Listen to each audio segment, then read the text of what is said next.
ऊजर दप दप साड़ी हंस सवारी, ऊजर दप दप साड़ी हंस सवारी। हमर मैया के महिमा बड़ भारी, हमर मैया के महिमा बड़ भारी।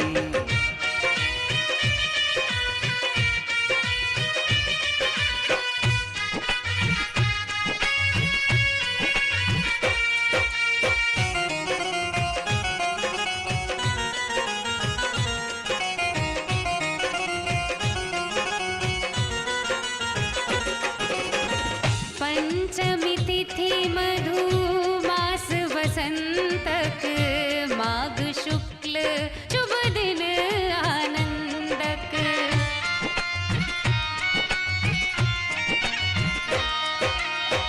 पंचमी तिथि मधुमास वसंतक, माघ शुक्ल शुभ दिन आनंदक।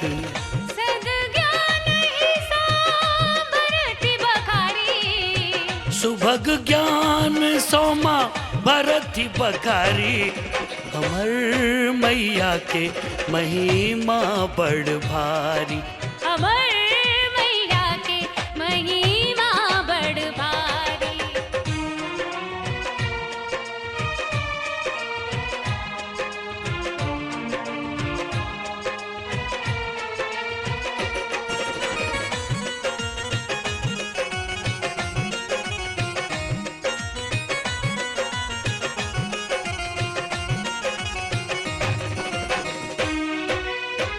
दश विद्या नव निधि के दाता, अष्ट सिद्धि नव रस के धाता।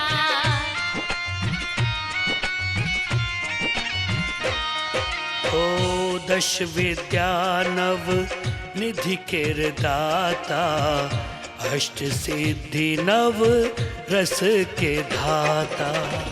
जिनका पूजै छथि ऋषि मुनि सुर नर नारी, जिनका जपै छथि जटा जूट धारी, हमर मैया के महिमा बड़ भारी, हमर मैया के महिमा बड़ भारी।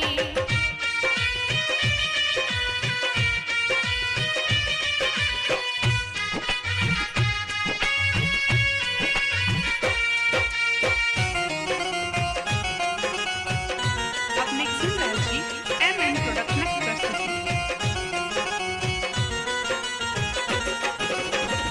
सकल जगत के जननी अनूपा, विद्यादायिनी शांति स्वरूपा।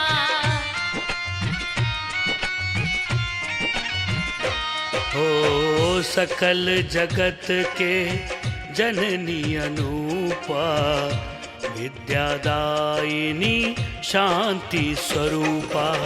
श्रुति शीर्षक अति प्रिय महतारी, शीश संजीवक प्रिय महतारी, हमर मैया के महिमा बड़ भारी, हमर मैया के महिमा बड़ भारी। ऊजर दप दप साड़ी हंस सवारी,